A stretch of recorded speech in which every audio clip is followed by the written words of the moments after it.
Assalamualaikum warahmatullahi wabarakatuh, Bang Nuim Hayat. Apa kabar? Waalaikumsalam warahmatullahi wabarakatuh. Wah, Kabar baik, alhamdulillah. Alhamdulillah. Saya panggil Bang Nuim aja ya, walaupun ini selamat milad Bang Nuim, 7 Desember kemarin. Masya Allah, 85 tahun. Cucu berapa Bang Nuim? Udah tambah lagi dari 11. Gimana? Waduh. 85 tahun itu sudah cukup lama menghuni bumi ini. Masya Allah, 85 tahun ya. Masya Allah, luar biasa. Apa orang bilang ini Bang Nuim ini sejak di Medan ini senang berenang. Katanya apa betul berenang ini menyebab panjang umur? Apa yang menyebabkan di usia 85 lagi masih berkicau kita ini, masih semangat? Gimana Bang Nuim? Banyak orang tanya nih di usia senior ini Bang. Kalau berenang apa boleh buat, memang itu keharusan. Rumah kami di pinggir sungai, di Gang Bengkok, jalan masjid di Medan itu di pinggir sungai. Jadi kalau mau mandi, mau nyuci, mau apa semua ya ke sungai lah zaman itu. Malum lah tinggal di kampung, jadi sudah keterusan. Jadi keterusan. Nah, kemudian ya memang sudah diizinkan Allah Subhanahu Wa Taala umur panjang, tapi selain itu memang dari segi ikhtiar, ya rajin makan buah. Saban pagi kalau sarapan itu makannya buah-buahan, kemudian kalau sore makan malam itu makannya banyak sayur-sayuran seperti paprika, seperti seledri dan lain sebagainya, sebagai lalap saja ya. Betul, itu untuk sehatnya luar biasa. Nampaknya paprika, buah-buahan agak susah sekarang di Gaza yang nampaknya subur kali di sana. Saya lihat sendiri luar biasa itu tanah subur. Nah Bang Nuim, kita lihat ini bagaimana kisah di jalur Gaza menjadi pembuka kita pagi ini, karena ada isu yang dari tepi barat akan digeser ke Yordania, yang di Gaza akan disingkirkan ke Sinai, Mesir, menjadi sebuah isu besar dari ikon Israel. Tapi di lain pihak banyak orang bilang tidak mungkin lah Israel bisa melakukan itu semua.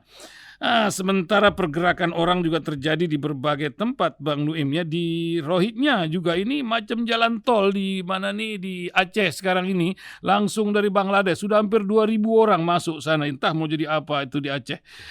Bagaimana Bang Nuim melihat fenomena ini dari pergerakan manusia lain? Kalau di Gaza itu melihat marwah jihad apa lain, nama orang-orang Rohingya nampaknya tak ada kekuatan, kemampuan untuk itu, karena pemimpinkah atau apa? Macam mana? Silakan Bang Nuim Hayat.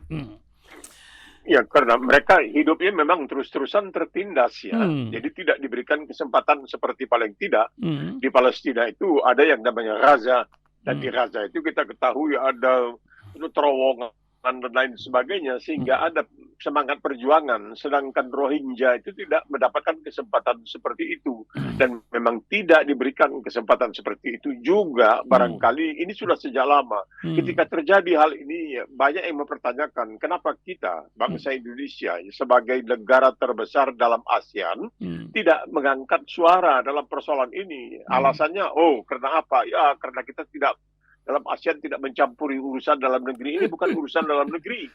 Ini urusan hak asasi manusia yang harusnya menjadi perhatian seluruh umat manusia dimanapun, seperti halnya dengan di Palestina. Inilah yang membuat kadang-kadang jadi orang tidak berdaya dan secara berangsur-angsur melawan senjata, dan mereka tidak bisa berjuang karena tidak akan mendapatkan dukungan dari penduduk setempat, yaitu orang-orang Burma atau orang-orang Myanmar. Ya, mereka tidak punya kekuatan, dan karena tidak ada dari luar yang mendukung, sama sekali tidak ada dari luar yang mendukung. Menarik sekali. Waktu itu bukan apa-apa. Saya melihat misalnya di televisi bagaimana Aung San Suu Kyi ketika masih berjaya di Myanmar, ketika tampil di depan Mahkamah Pidana Internasional di Den Haag, membela apa yang dilakukan oleh tentara Burma, tentara Myanmar terhadap Rohingya, dengan tersenyum dan lain sebagainya. Akhirnya berapa bulan kemudian dia masuk penjara, dan namanya entah kemana sekarang ini. Mungkin kualat dia terhadap orang-orang Rohingya. Jadi masalahnya sekarang ini, itu Myanmar bisa melemparkan masalah mereka untuk bisa ditampung oleh orang lain. Bukan saya mengatakan bahwa kita tidak bisa menampungnya, karena Indonesia itu punya riwayat. Dahulu di Galang kita menampung para pengungsi dari Vietnam. Kita menampung. Ya. Jadi barangkali kalau memang ya kita juga sudah punya 280 juta, jadi kita juga tidak begitu banyak tempat lagi. Ini rakyat Indonesia jumlah sebegitu banyak, ya, tapi mungkin bisa dibagi-bagi ke tempat lain. Tapi ini menjadi pertanggungjawaban sebenarnya bukan hanya Indonesia atau hanya barangkali Bangladesh, tetapi menjadi pertanggungjawaban umat manusia secara keseluruhan. Karena kita lihat hari ini ada laporan yang mengatakan bahwa otoritas tertentu di Amerika Serikat telah mengenakan sanksi terhadap beberapa orang pejabat tinggi dari Xinjiang di Tiongkok karena perlakuan mereka terhadap umat Islam Uighur di sana. Jadi usaha-usaha ini di satu sisi kita melihat Amerika yang begitu patuh bukan setia tapi patuh kepada Israel, karena sekarang kita melihat siapa sebenarnya di dunia ini yang adik kuasa, bukan Amerika, bukan Rusia, bukan Tiongkok, tapi adik kuasa itu adalah Israel yang bisa berbuat segala apa tanpa ada yang mampu atau berani untuk mencegah atau melarangnya, bahkan menasehatinya saja pun banyak yang tidak berani. Jadi kita lihat di satu sisi memang ada usaha untuk menjaga atau melindungi umat Islam Uighur di Tiongkok, di Xinjiang. Tapi nampaknya tidak ada usaha yang sungguh-sungguh untuk melindungi Rohingya yang notabene adalah Muslim di Myanmar atau di Burma. Ini kan masalahnya dari dahulu seharusnya sebagai anggota terbesar ASEAN, kita melakukan usaha untuk mengatakan kepada ASEAN tidak pantas kamu menjadi anggota ASEAN karena kita sebagai negara punya Pancasila, ya kan? Nah, mana hebatnya kan kita punya Pancasila. Jadi kita bisa katakan, tapi tidak, jangan, kita tidak mau mencampuri urusan dalam negeri. Ini bukan urusan dalam negeri. Ini urusan dunia secara keseluruhan, universal, tentang hak asasi manusia. Tapi kita tidak melakukannya waktu itu. Dari zaman kabinet waktu itu dipimpin oleh SBY, dan tidak ada usaha untuk itu. Jadi bagaimana sekarang kita melihat mau diapakan? Inggris misalnya. Inggris tidak mau menerima kedatangan pencari suaka atau migran dan lain sebagainya, dan ingin mengirim mereka ke Rwanda. Tapi kemudian oleh pengadilan di Inggris, ini menariknya, dilarang, tidak sah itu, tidak bisa kamu dengan seenaknya mengirimkan orang ke Rwanda.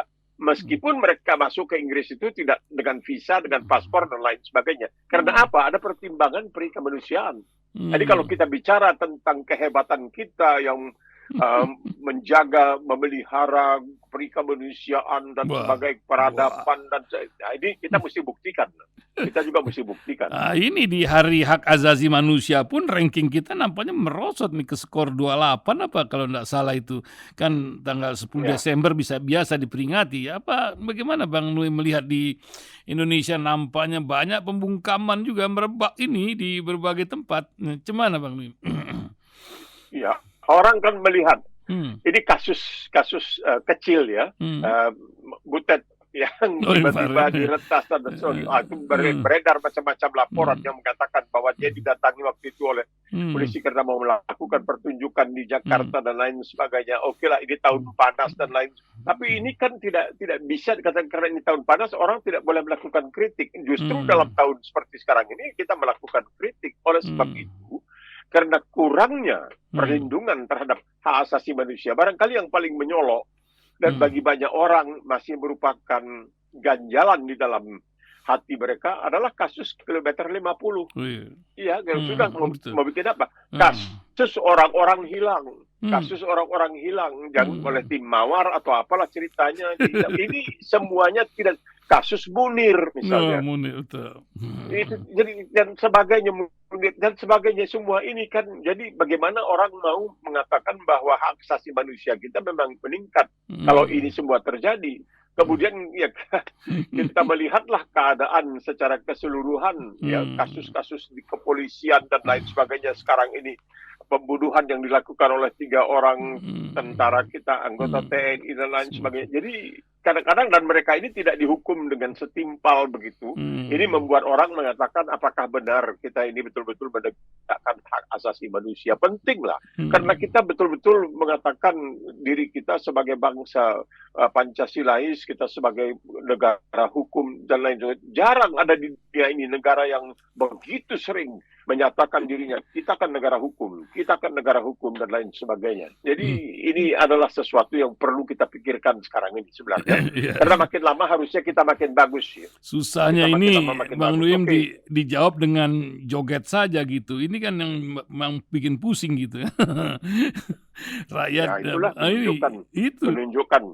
Ya, menunjukkan kadang-kadang anggap sepele saja. Dengan joget misalnya kita bisa membuat orang tertawa, dia lupa dengan permasalahan yang sesungguhnya. Yang kita inginkan adalah suatu perdebatan yang boleh dikatakan betul-betul perdebatan. Bukan hanya saya bertanya, kemudian dijawab, biar dijawab misalnya hanya 2 menit, kok datang jauh-jauh dari Solo misalnya, kok cuma jawabnya 2 menit, dan tidak boleh ada pendalaman. Ini juga jadi agak sulit juga kan. Jadi kalau ada perdebatan ini, harusnya perdebatan itu betul-betul merupakan perdebatan, bukan hanya basa-basi atau pro forma saja. Ini yang nggak tahu lah, kita lihatlah tanggal 12 nanti bagaimana perdebatan itu berlangsung. Karena menurut yang saya baca, tidak boleh ada pendalaman. Artinya kalau diajukan pertanyaan oleh panel yang 11 orang itu mengajukan pertanyaan, dijawab semaunya, tidak bisa ada pertanyaan selanjutnya. Nah, jadi percuma juga.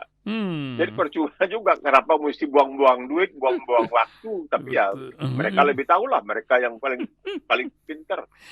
Ya, kita lihat nanti apa yang akan terjadi. Ya, 12 tinggal besok hari ya. Kita apa yang akan terjadi. Lucu-lucuankah joget-jogetan atau mempunyai sebuah kualitas untuk bangsa ini? Luar biasa bangsa besar ini. Nampaknya ujiannya. Bang Nuim, kita ingin jalan-jalan sebentar ke konflik di Kiev. Nampaknya akan merembet ke Moldova, sementara Rusia sebentar lagi akan mengadakan pemilu. Putin mungkin yang kelima kali, entah siapa belajar sama siapa ini tentang pemilihan umum di Rusia. Bagaimana yang terjadi, Bang Nuim? Ini apakah Eropa Timur akan bergolak terus di tengah dana yang kurang akibat terkuras ke Israel dari Amerika? Sementara PBB macam macan ompong sekarang, cuman 1 orang yang kemarin diketok palu itu Dewan Keamanannya, melihat luar biasa pembulian terhadap manusia. Nampaknya sudah apa yang terjadi? Silakan Bang Mim.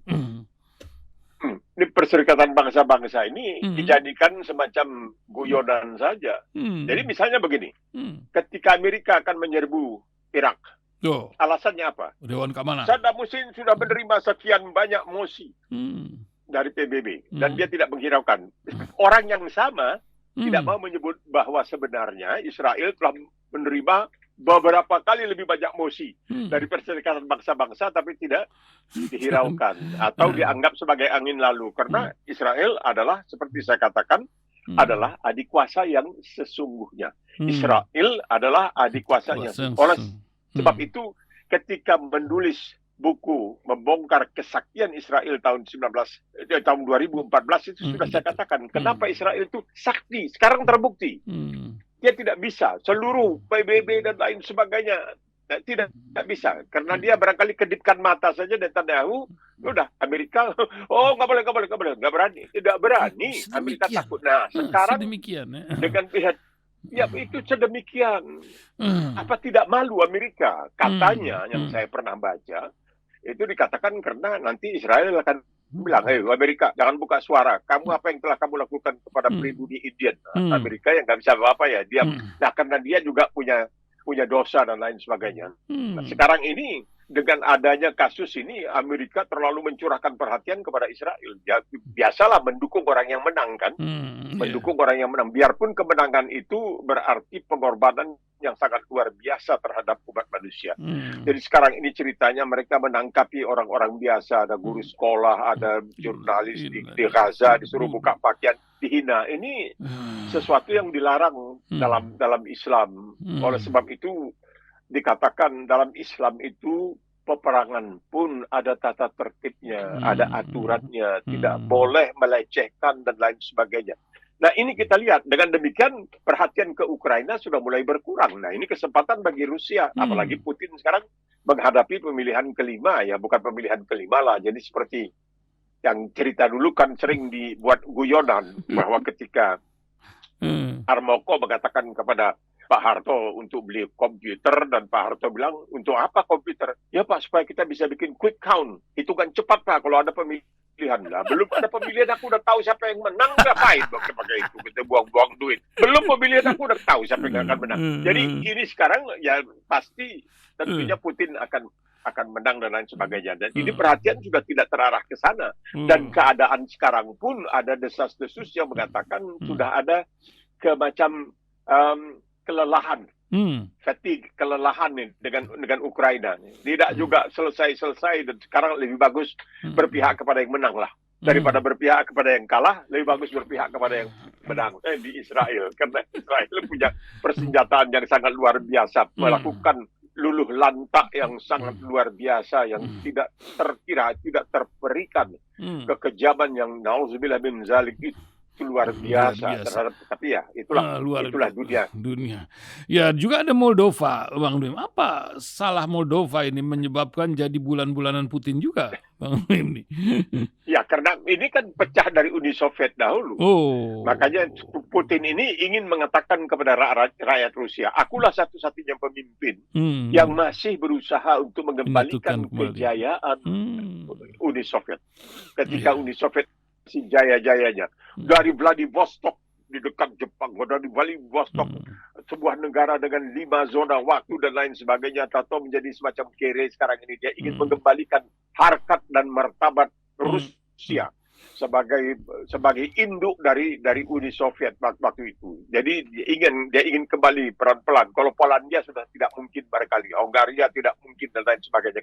Karena begini, di zaman jayanya Uni Soviet itu, ketika misalnya tahun 56, Uni Soviet masuk ke Hongaria, mengambil alih Hongaria, menertibkan Hongaria dan lain sebagainya. Banyak bertanya kepada orang Hongaria, itu Uni Soviet itu, Rusia itu saudara atau sahabat? Oh, saudara. Iya. Kenapa? Kalau sahabat kita pilih, kalau saudara kita nggak bisa pilih. Nah, ini kalau sahabat kita bisa pilih, kalau saudara kita tidak bisa pilih. Nah, begitulah Uni Soviet menceritakan dirinya sebagai saudara. Kalian nggak bisa pilih saya. Jadi Moldova, Estonia dan semua negara-negara kecil ini yang kemudian sudah merdeka, ini ingin dikembalikan ke dalam rangkulan Rusia supaya kembali, karena dia melihatnya kejayaan. Barangkali dia iri hati melihat kejayaan Israel yang begitu hebat. Kalau Israel bisa, kenapa saya tidak bisa? Itu barangkali kira-kira. Kalau Amerika, sudahlah. Amerika kita anggap itu kelas 2, nggak ada artinya sama sekali. Waduh. Nah, ini negeri yang nampaknya termiskin di Jazirah Arab, nampaknya ingin menunjukkan marwahnya. Yaman, Bang Nuim, yang sedang mengacak-ngacak terus jalur keterusan Suez karena menyatakan perang terhadap Israel. Nyali apa yang diterima Abu Yaman ini terhadap pertempuran yang terjadi di Israel? Ini apa Bang Nuim punya cerita atau memang dari zaman Rasul ini sudah punya cerita? Saya pernah ke sana, semua orang bawa senjata, Bang Nuim. Waduh, luar biasa. Bagaimana Bang Nuim melihatnya ini? Saya pertama masuk ke Yaman itu tahun 60, percaya atau tidak? Waktu itu Aden masih merupakan protektorat Inggris. Dan di sana itu memang mereka memang betul ditaklukkan, tapi masih punya harga diri yang luar biasa. Cuma masalahnya sekarang ini kan dianggap bahwa coba bayangkan, Yaman itu terutama Houthi-nya, orang Houthi yang Syiah itu selalu dicela dan lain sebagainya. Ya, oke, kita yang Ahlus Sunnah wal Jamaah, mereka Syiah. Kenapa kita lebih suka berantem dengan sesama orang yang mengucapkan asyhadu an la ilaha illallah, asyhadu anna Muhammadar Rasulullah daripada dengan kafir misalnya. Itu juga sebagai suatu pegangan kita. Kenapa kita kok selagi mereka diperbolehkan untuk menunaikan ibadah haji. Apa artinya? Karena katanya orang Rasulullah SAW itu punya doa, minta kepada Allah Subhanahu Wa Taala jangan sampai Makkahul Mukarramah, Madinatul Munawwarah dimasuki oleh orang-orang non Muslim. Tapi kalau mereka itu non Muslim, lalu bagaimana mereka bisa menunaikan ibadah haji? Kita terlalu ke sana melihatnya. Tapi mereka kan ada di situ dan mereka tidak bisa ditaklukkan dengan mudah, dengan kekuatan yang ada waktu itu. Mesir bergabung dengan Arab Saudi dan lain sebagainya. Itu tidak bisa juga. Nah, sekarang mereka ingin untuk memberikan sumbangan mereka kepada Hamas. Yang sebenarnya Hamas ini adalah pendukung atau penganut apa yang disebutkan sebagai Ikhwanul Muslimin. Jadi mereka ini bukan Syiah. Tapi kalau kita lihat Hezbollah yang notabene adalah Syiah dan lain sebagainya, yang kita tidak terima karena mereka tidak menerima para khalifah, Khalifah Abu Bakar As-Siddiq, kemudian Umar bin Khattab, kemudian Utsman bin Affan dan sebagainya. Jadi, tapi kita melihat bagaimana misalnya mereka mampu untuk memberikan sumbangan mereka. Jadi Hezbollah dari waktu ke waktu sekarang ini masih terus masih terus. Dan ini jangan salah.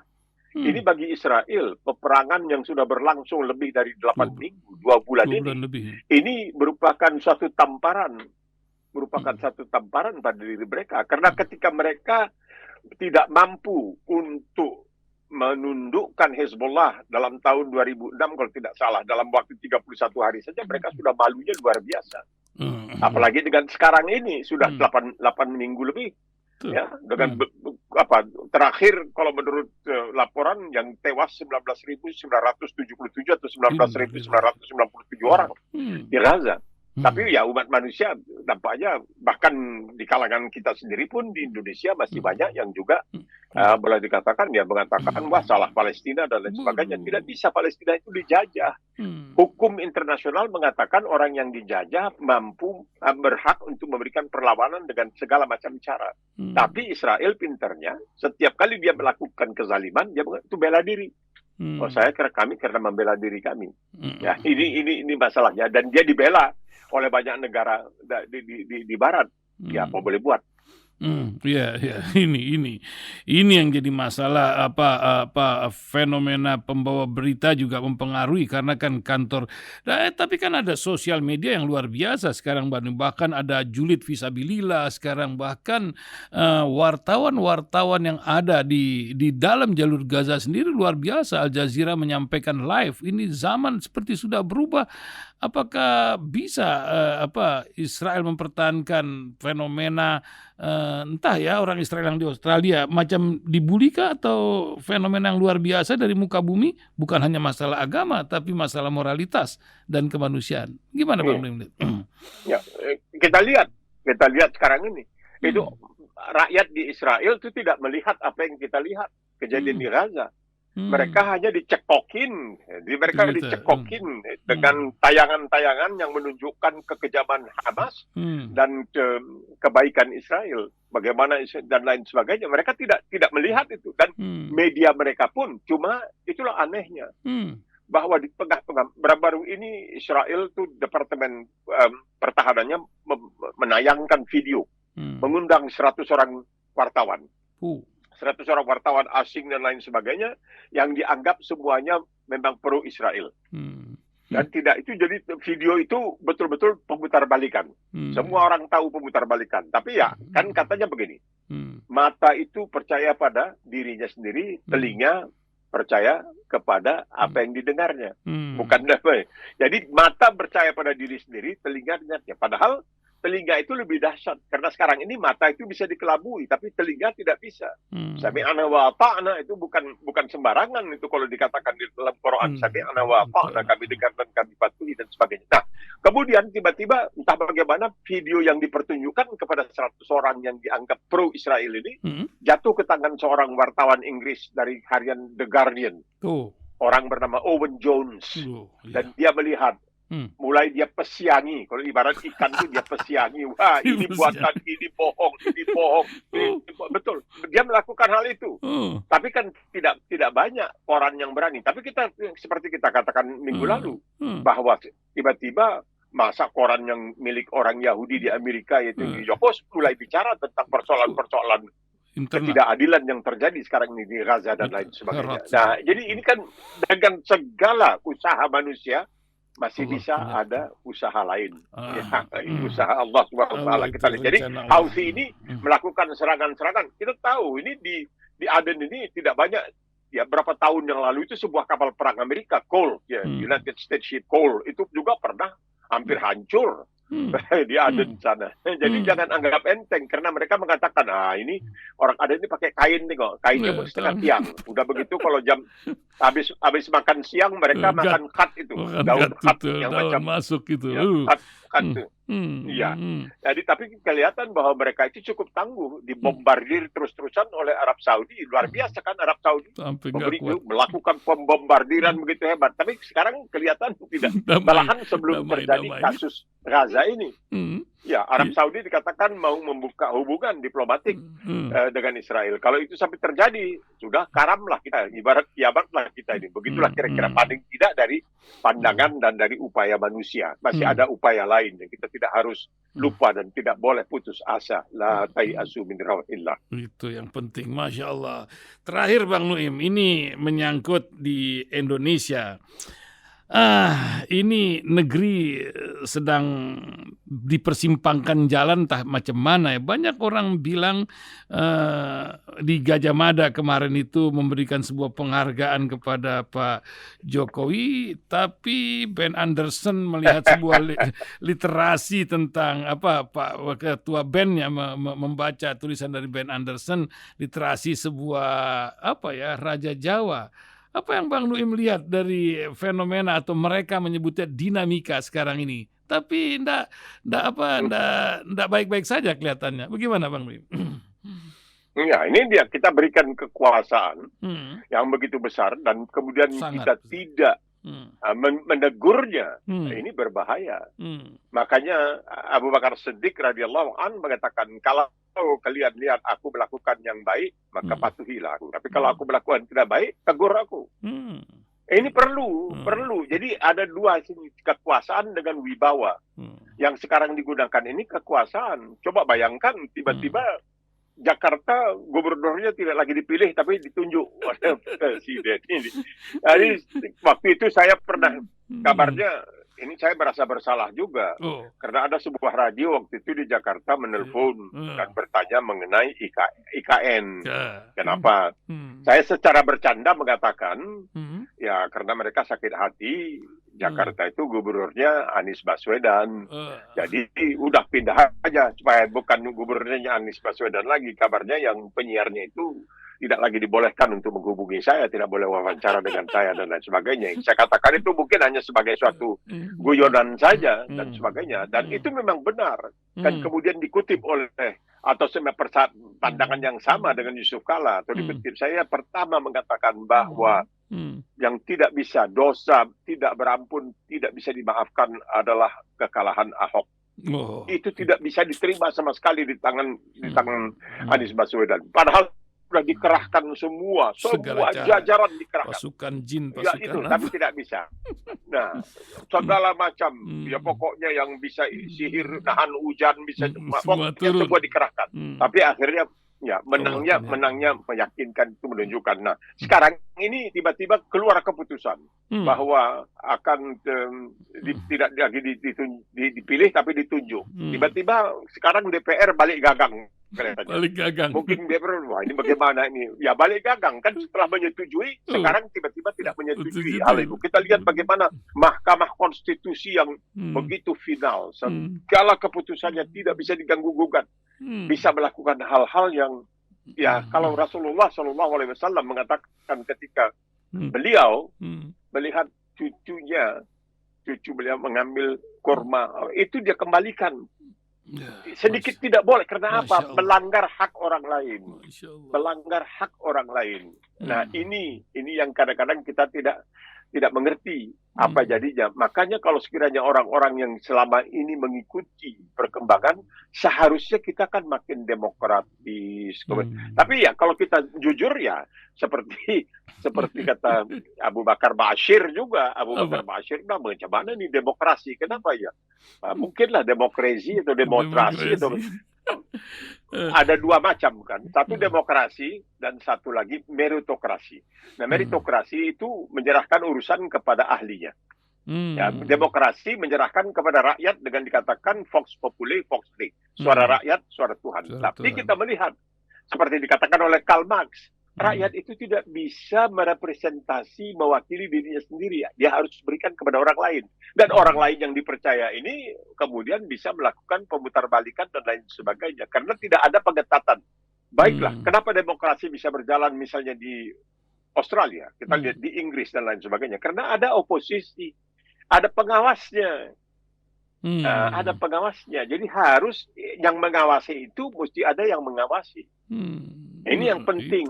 Jadi yang mengawasan itu mesti ada yang mengawasi juga. Ini tidak kan semuanya mayoritas partai di dalam DPR itu semuanya ya apa kata pemerintah oke, apalagi sekarang ini. Ya apa kata pemerintah ya kita terima. Pokoknya asal bapak lah yang paling tahu, bukan ini barangkali kekeliruan kita. Ini yang membuat kita barangkali jadi kedodoran karena seperti persoalan KPK dan lain sebagainya. Masya Allah. Ya Tuhan punya manusia punya rencana, Allah punya rencana. Wallahu a'lam bishawab. Terakhir Bang Nuim, dengan usia senior yang ya kalau dibanding-banding ini kan Pak Prabowo 72 tahun, tapi jalannya agak miring saya lihat. Kalau Bang Nuim saya lihat masih gagah kemarin. Tapi usia Pak Gibran sebut? Mas Gibran 36, Mas Anies 54 tahun. Tentang usia dan nasihat dari seorang senior Nuim Hayat. Makan asam garam, wah padat, asin semua sudah jalan lah, bergulir sejak 1938. Apa Bang Nuim? Silakan nasihat buat pendengar. Ya, ada orang Muslim sendiri yang mengatakan Rasulullah SAW ditunggu sampai usia 40 baru dipercaya. Begitu cerita. Apa betul atau tidak? Wallahu alam. Memang itu kenyataannya pada usia 40 beliau menerima wahyu yang pertama. Ya, nah itu betul pada usia 40. Tapi dengan caranya itu. Jadi bukan sebenarnya caranya itu. Seseorang notabene adalah ipar dan tidak langsung adalah paman dari seseorang yang tujuannya memang untuk di sana. Itu yang membuat orang barangkali agak sungkan, agak susah untuk menerimanya. Harusnya Anwar Usman mengatakan, oke, saya tidak ikut dalam hal ini. Memang begitu, tapi kemudian tidak tahulah apa yang terjadi di dalam MK, dan sehingga MK dan lain sebagainya. Jadi ini yang barangkali sangat mengganggu kita, karena ini menyangkut kehidupan, menyangkut harkat martabat kita secara kesemuanya. Bukan segalanya itu. Memang politik itu adalah the art of the possible. Politik itu adalah seni yang memungkinkan segalanya. Tetapi ada jalur-jalurnya, ada jalan-jalannya yang mesti ditempuh. Tidak bisa dengan melakukan hal-hal yang kemudian menimbulkan berbagai macam pertanyaan. Karena kurangnya pengawasan dan tidak beraninya orang melakukan pengawasan. Yang melakukan pengawasan selalu dianggap, oh kamu tidak tahu dan kamu hanya orang jahat dan lain sebagainya. Padahal orang yang mengawasi itu karena cintanya, dia ingin supaya segalanya berjalan dengan baik. Masya Allah. Wah, luar biasa Bang Nuim. Hari ini rasanya banyak pencerahan kita, dan sekali lagi semoga selalu panjang umur dan sehat di usia 85 tahun masih berenang. Wah, Masya Allah. Terima kasih Bang Nuim pagi ini, dan kita sudah hampir 5 tahun ya terus berbincang tiap hari Senin, lebih mungkin ya. Ada rencana ke Jakarta Bang Nuim kapan? Belum tahu, belum pasti. Atau ikut pemilu Siapa tahu lah. Kita tunggulah kalau ke Jakarta, jangan sampai nanti ikut pemilu hanya memilih. Memilih. Ikut pemilu hanya memilih, bukan dipilih. Hanya gitu. Memilih, bukan dipilih. Masya Allah. Luar biasa Bang Nuim, menjadi contoh para ekspatriat atau orang-orang Indonesia di luar negeri. Sampai 85 masih paspor hijau dengan segala konsekuensinya. Itu kan. Luar biasa. Terima kasih Bang Nuim Hayat. Assalamualaikum warahmatullahi wabarakatuh. Waalaikumsalam warahmatullahi wabarakatuh.